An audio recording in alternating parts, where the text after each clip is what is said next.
আমি তো এই বিয়েতে রাজি ছিলাম না। ঠাস করে লন্ডন চলে গেছিলাম। ঠাস করি লন্ডন চলে গিয়ে ভাগ্যের কি নির্মম পরিবেশ। আমার নোয়াখালীতে গিয়ে বিয়ে হয়েছে।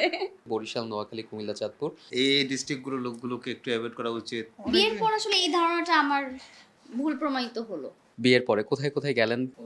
আমরা বিয়ের পর ঠাস করে লন্ডন চলে গেছিলাম। ঠাস করি লন্ডন চলে গেছি একদম আসলে যাওয়ার পরে তারপরে ফেরার পথে একটা লম্বা সময় লন্ডন ছিলাম।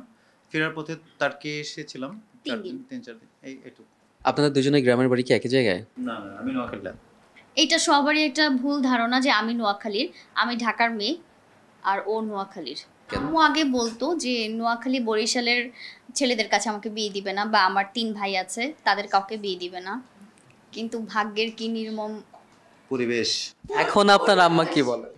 যে আমার নোয়াখালীতে গিয়ে বিয়ে হয়েছে। আচ্ছা, এখন আন্টি কি বলে? আমি তো এই বিয়েতে রাজি ছিলাম না। আমার আব্বু আম্মুই তো সবার আগে আমাকে রাজি করেছে যে না জামিল ভালো ছেলে, রাজি হও, কেন বিয়ে করবা না।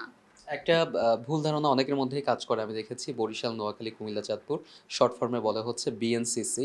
সো এদেরকে অ্যাভয়েড করা, ওনাদের থেকে দূরে থাকা। বাট আমি নিজেও এই সমস্ত এলাকায় ঘুরেছি, আমার কাছে তাদেরকে বেশ আন্তরিক মনে হয়েছে।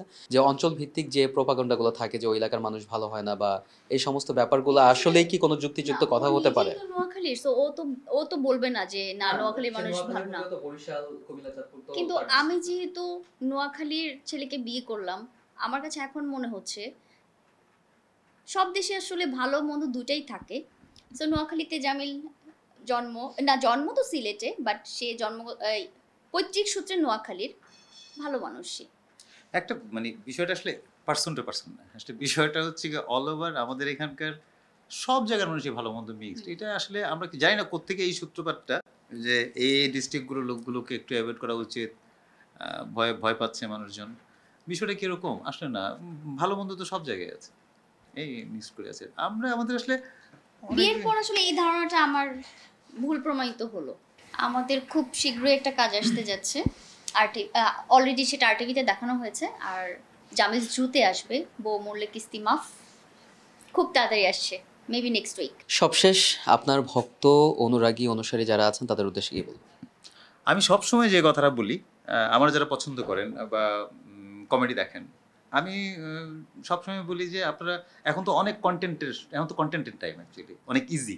হ্যাঁ, আগে একটা সময় আমরা টেলিভিশন সময় করে দেখতে বসতাম নাটক, সেই সময় চলে গেছে, সত্যি কথা বলতে যেটা। এখন সবার হাতে হাতে মোবাইল, আমরা ডিজিটালি সব কন্টেন্ট দেখি।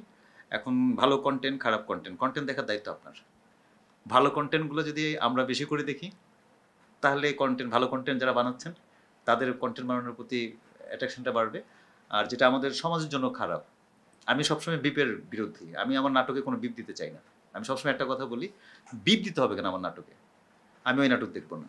আর যারা বিপ দিয়ে নাটক করেন তাদের কাছে আমার বিনীত অনুরোধ, আপনার ওই নাটকটা আপনার ফ্যামিলি কেউ দেখতে পাচ্ছেন না। আপনি যখন বিপ দিচ্ছেন, ওই বিপের মধ্যে কি শব্দটা আছে? তাহলে আবার আপনার বাবা, আপনার মা, আপনার ভাই বোন কি দেখেন না? আপনি কি একবার প্রশ্ন করেন না? এই প্রশ্নগুলো করে আপনারা একটু ভালো কন্টেন্ট, আপনার দর্শকের কাছে তো দিন শেষে সব কিছু আসলে এখানে অনেক কিছু থাকবে। ভালো কন্টেন্ট দেখেন, ভালো কন্টেন্টের সাথে থাকেন। That's it. আমি তো একটা কথাই বলবো, সবাই আমাদের জন্য অনেক অনেক দোয়া করবেন, আর ভালো কাজের প্রশংসা যেন পাই। যেখানে ভুল হবে, আমার যারা ভক্ত আছে, আমার যারা দর্শক আছে, তারা সেটা আমাকে জানাবে, অবশ্যই আমি শুধরে নিব।